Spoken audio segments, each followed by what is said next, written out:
Traditional curriculum अगर आपको कभी कंसेप्ट आए उसका मतलब है सब्जेक्ट सेंटर। ठीक है बेटा, कभी कभार आपको एग्जामिनर कंफ्यूज करता है what is traditional curriculum, what are its characteristics. आप वहां बोलोगे शायद सर ने पढ़ाया ही नहीं।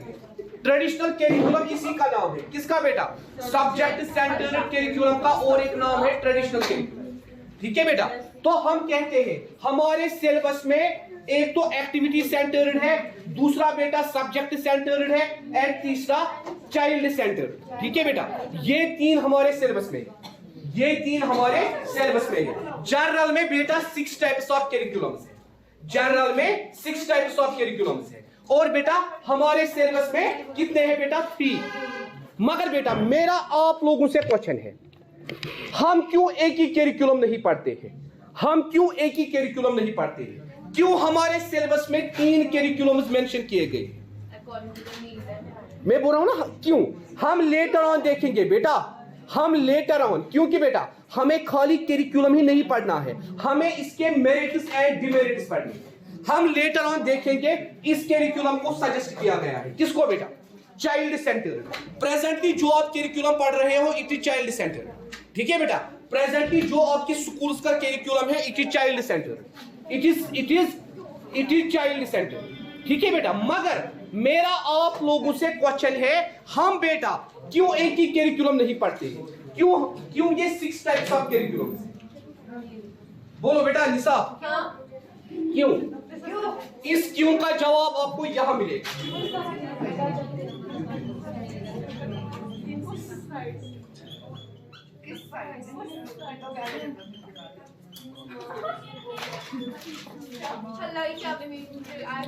बस देखिए बेटा, हमें क्यों डिफरेंट टाइप्स ऑफ करिकुलम्स पढ़ने हैं और उसका रीजन क्या है। मुझे क्या था, मैं सीधे यहां करिकुलम उठाता आपको पढ़ाता, मगर आप पहले ये सोचिए हमारे सिलेबस में क्यों मेंशन किए गए हैं इतने करिकुलम्स। क्या हम एक ही करिकुलम नहीं पढ़ते? अगर मैंने आपको कहा दिस इज स्टैंडर्डाइज्ड करिकुलम जो आज हमारे स्कूल्स में पढ़ाया जा रहा है, मगर क्या जरूरत है, क्यों ये 6 किस्म के करिकुलम्स बनाएंगे? क्योंकि बेटा हम पहले एक स्टैंडर्ड तय करेंगे, करिकुलम कैसा होना चाहिए, उसके लिए हम क्या बनाएंगे? पहले स्टैंडर्ड बनाएंगे। क्या बनाएंगे? जो करिकुलम उस स्टैंडर्ड को फॉलो करेगा वही रियल करिकुलम। आप बेटा देखोगे इनमें से खाली ये एक करिकुलम इस स्टैंडर्ड को फॉलो करेगा, जो स्टैंडर्ड हम बनाने वाले हैं, जो स्टैंडर्ड हम क्या करने वाले हैं बेटा? बनाने वाले हैं, ताकि आपको अंडरस्टैंड हो जाए क्यों हमें डिफरेंट टाइप्स ऑफ करिकुलम्स पढ़ने पड़े, कौन कौन सा करिकुलम उस स्टैंडर्ड पे उतरा जो स्टैंडर्ड हमने बनाने हैं। ठीक है बेटा, देखिए बेटा स्टैंडर्ड में हमें क्या बनाना है। पहला पॉइंट, करिकुलम कैसा होना चाहिए? Systematically planned and updated. पहला point, systematically planned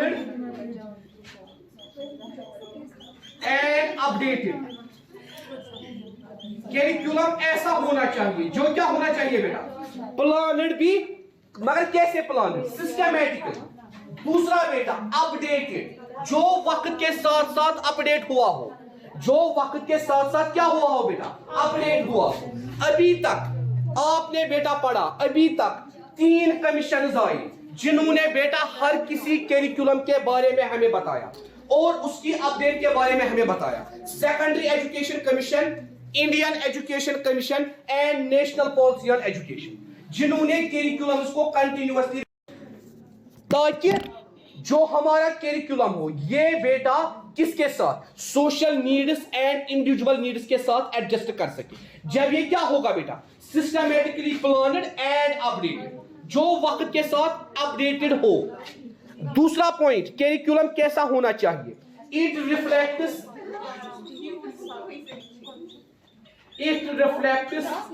worthwhile aims of education। worthwhile बेटा आप लोगों को अगर शोर करना है आप क्लास से बाहर जा सकते हैं। जरा बेटा आप दोनों पीछे ही जाओ, जाओ दोनों पीछे, जाओ दोनों पीछे। मैंने पहले ही बोला पढ़ाई के टाइम डिस्टर्ब मत करो, जाओ पीछे ही बोलूंगा। बेटा आप तीनों में से किसी ने भी बात की मैं बाहर it reflects worthwhile AIIMS of education. ठीक है बेटा, करिकुलम ऐसा होना चाहिए जो एजुकेशन की एम्स को रिफ्लेक्ट करे। मगर बेटा मैंने यहां क्या लिखा, worthwhile, because aims change according to the society, aim change according to the social change. बेटा आप देखिए क्यों हम बोलते हैं aims are not static, they are dynamic in nature, because education is dynamic, that is why aims are dynamic. क्योंकि education dynamic है इसीलिए एम्स भी डायनामिक है। ठीक है बेटा, क्योंकि बेटा आप देखिए कभी कभार आपको अपनी एम चेंज करनी पड़ती है according to the need of the society. मैं आपको सिंपल एग्जांपल दूंगा, जब यहां आर्टिकल ब्रेक हुआ, जब यहां आर्टिकल ब्रेक हुआ उस टाइम पे एक डिसीजन आया कि अब यहां सिविल सर्विसेज नहीं होगी। जो जम्मू एंड कश्मीर में सिविल सर्विसेज होती है जिसको हम बेटा कहते हैं कश्मीरी एडमिनिस्ट्रेटिव सर्विस, KAS, उस टाइम डिसीजन आया था अब KAS नहीं होगा। अब हम यूनियन टेरिटरी के साथ जुड़ गए हैं, अब खाली IAS होगा। तो आप देखिए बेटा जिनकी उस टाइम एम थी KAS की, उनको एम चेंज करनी पड़ी ना, मतलब फिर हुआ, पहले बोला था नहीं होगा मगर फिर हुआ। इसीलिए बेटा हम कहते हैं वर्थ वाइल मीन्स ऐसी एम्स जो हर किसी सोशल चेंज में फिट हो जाए। करिकुलम ऐसा होना चाहिए जो रिफ्लेक्ट करेगा worth while AIIMS of education. ठीक है बेटा, ये दूसरा पॉइंट है क्यों हमें डिफरेंट टाइप्स ऑफ करिकुलम्स पढ़ने हैं। तीसरा, the curriculum is balanced, the curriculum is balanced, the curriculum is balanced। यहां बैलेंस्ड का मतलब है ऑल डेवलपमेंट। यहां बैलेंस्ड का मतलब क्या है बेटा, ऑल डेवलपमेंट। करिकुलम ऐसा होना चाहिए जो आपके अंदर हर कोई डेवलपमेंट करे, social, physical, intellectual, cognitive and emotional. ठीक है बेटा, ऐसा नहीं जो खाली मेमोराइजेशन करे, जो खाली इंटेलेक्चुअल डेवलपमेंट करे, जो खाली रूट लर्निंग करे, ऐसा नहीं, बल्कि क्या जो आपके अंदर सारी डेवलपमेंट क्रिएट करे। इसीलिए हम बेटा कहते हैं the curriculum is balanced, the curriculum is balanced. उसके बाद बेटा चौथा point,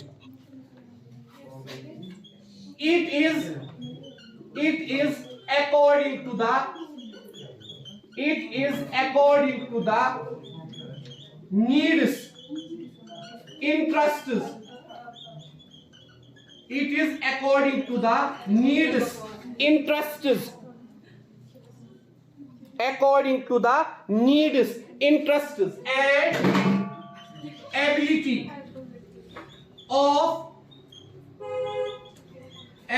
of children, and also adapted with individual differences,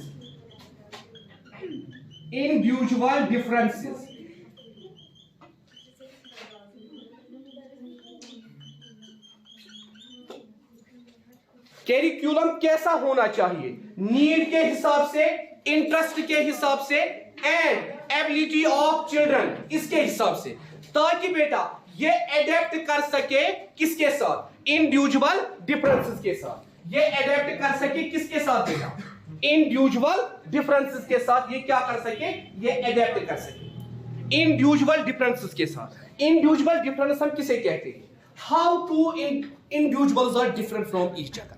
आपके ख्यालात और इसके ख्यालात नहीं मिलेंगे, आपका इंटरेस्ट और इसका इंटरेस्ट नहीं मिलेगा। ठीक है बेटा, हम कहते हैं बेटा ऐसा करिकुलम होना चाहिए जहां हम बच्चों के नीड्स को, इंटरेस्ट्स को और एबिलिटी को देखें, साथ साथ ये भी हम देखें अगर हमारे क्लास में 30 बच्चे हैं क्या ये इस करिकुलम के साथ एडजस्ट होते हैं या किसी को इस करिकुलम के साथ प्रॉब्लम है, क्या ये एडजस्ट होते हैं या किसी को प्रॉब्लम है। ऐसा करिकुलम होना चाहिए। फिफ्थ पॉइंट, करिकुलम कैसा होना चाहिए, all agencies in the field of education, all agencies in the field of education or associated with the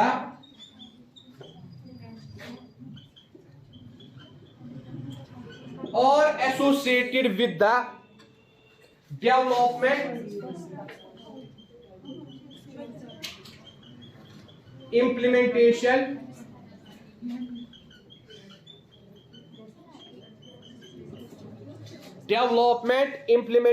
and evaluation of the curriculum.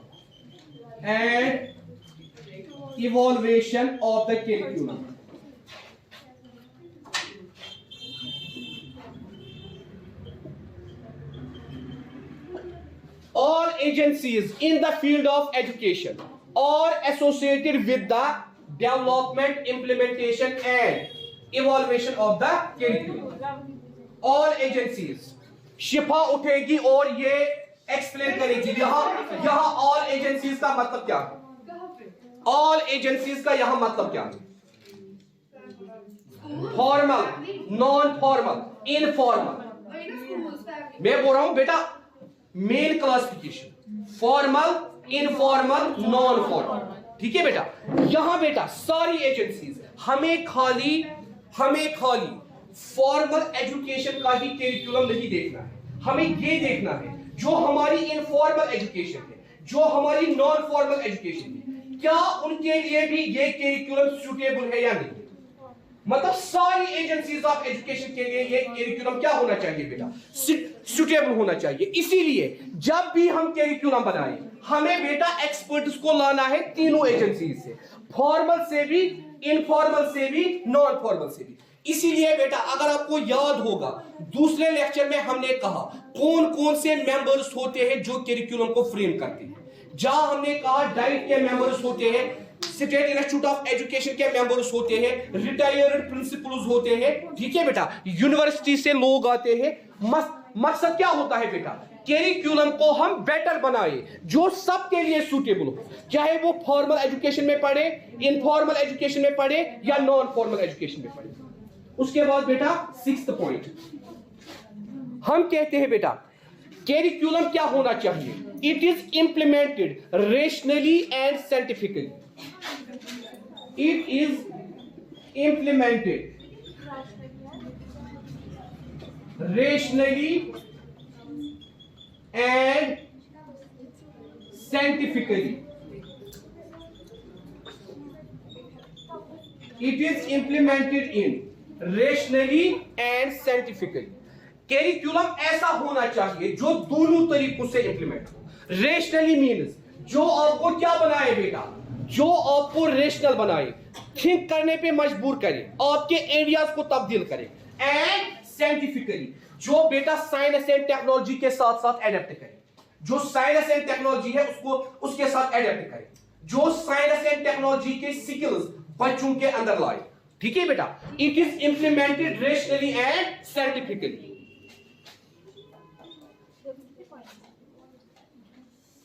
और बेटा करिकुलम ऐसा होना चाहिए which conducts peaceful atmosphere in the classroom. या curriculum ऐसा होना चाहिए जो बेटा क्या करे? Create conductive environment. Conductive environment. Khairunnisa खड़ी हो जाए और मुझे इसका एग्जांपल एक मुझे दे। हमारे ही क्लास के साथ इसकी एग्जांपल जुड़ी है। क्या कंडक्टिव एनवायरनमेंट का मतलब क्या है? जब टीचर कभी कभार एक्स्ट्रा टाइम लेता है, आप कहते हो बोरिंग लेक्चर। आप क्या कहते हो? Boring lecture. मतलब अगर करिकुलम ने टीचर को डिवाइस किया है 40 मिनट, कितना बेटा? 40 मिनट। ठीक है बेटा, जब ये टीचर क्या काम करता है? 60 मिनट्स देता है। रिमेनिंग 20 मिनट्स आपको क्या लगते हैं? बोर। रिमेनिंग 20 मिनट्स आपको क्या लगते हैं? बोर लगते हैं। या बेटा जब आप कंटिन्यूअसली एक ही सब्जेक्ट को रिपीटेड टाइम से पढ़ते हैं आप क्या हो जाते हो? बोर। हम कहते हैं करिकुलम ऐसा होना चाहिए जो क्या करे? कंडक्टिव एनवायरनमेंट, जहां बच्चे भी सेटिस्फाई हो, जहां टीचर भी सेटिस्फाई हो, जहां बच्चे भी सेटिस्फाई हो, जहां टीचर भी सेटिस्फाई हो। आपने बेटा 10th क्लास में एक पॉइंट पढ़ी है, last lesson of the afternoon, hunting dogs. ठीक है बेटा, वहां टीचर और स्टूडेंट की एग्जांपल आपने पढ़ी होगी, last lesson of the afternoon. ठीक है बेटा, तो हम कहते हैं यहां कैरिकुलम का मतलब क्या है? कैरिकुलम ऐसा होना चाहिए जो कंडक्टिव एनवायरनमेंट क्रिएट करे। ठीक है बेटा, जिस एनवायरनमेंट के अंदर बच्चे भी सेटिस्फाई हो और टीचर भी सेटिस्फाई हो। बच्चे भी ये ना कहे कि हमें ज्यादा टाइम तक क्लास हुआ, टीचर भी ये ना कहे कि मुझे कम टाइम हुआ। Appropriate time, appropriate time. इसीलिए बेटा कैरिकुलम हमें कहता है लेसन प्लान। अपने टाइम को मैनेज करने के लिए आप लेसन प्लान बनाओ। अगर आपके पास आधा घंटा है, इस आधे घंटे को आप कैसे यूटिलाइज करोगे? ठीक है बेटा, इसीलिए हम कहते हैं कंडक्टिव एनवायरनमेंट। उसके बाद बेटा हम कहते हैं कैरिकुलम ऐसा होना चाहिए solution to every educational problem. Solution to every education problem, every educational problem. Curriculum ऐसा होना चाहिए जिससे आपको सॉल्यूशन मिले एवरी एजुकेशन प्रॉब्लम। कैरिकुलम ऐसा होना चाहिए जिससे आपको सॉल्यूशन मिले एवरी एजुकेशन प्रॉब्लम। हाँ, उसके बाद बेटा हम कहते हैं कैरिकुलम ऐसा होना चाहिए जो बेटा क्या करे? All round development, all round development, all round development. ठीक है बेटा, एंड लास्ट पॉइंट, जो क्या क्रिएट करे बेटा? गुड सिटीजन्स, जो बेटा क्या क्रिएट करे? Good citizens and development of character.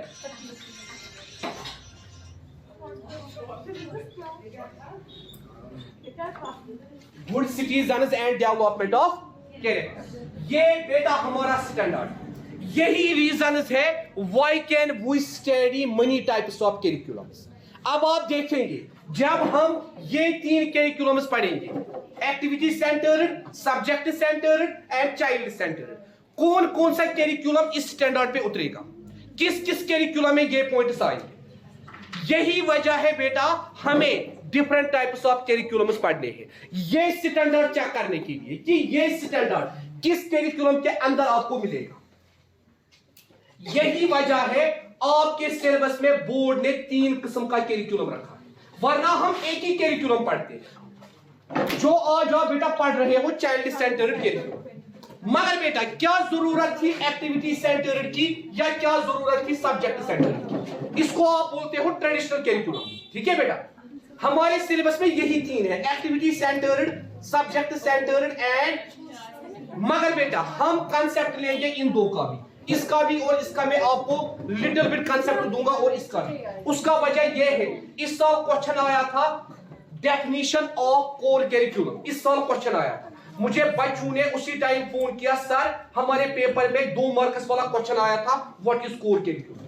हालांकि आपके सिलेबस में नहीं है, आपके सिलेबस में है activity centred, subject centred and child centred. ठीक है बेटा, मगर इस साल जो सीबीसी पैटर्न था या पिछले साल भी सीबीसी पैटर्न था, तो एक क्वेश्चन ये भी आया था कोर कैरिकुलम क्या होगा। ठीक है बेटा, जाइए। हाँ, साइकोलॉजी वाले वेट करेंगे।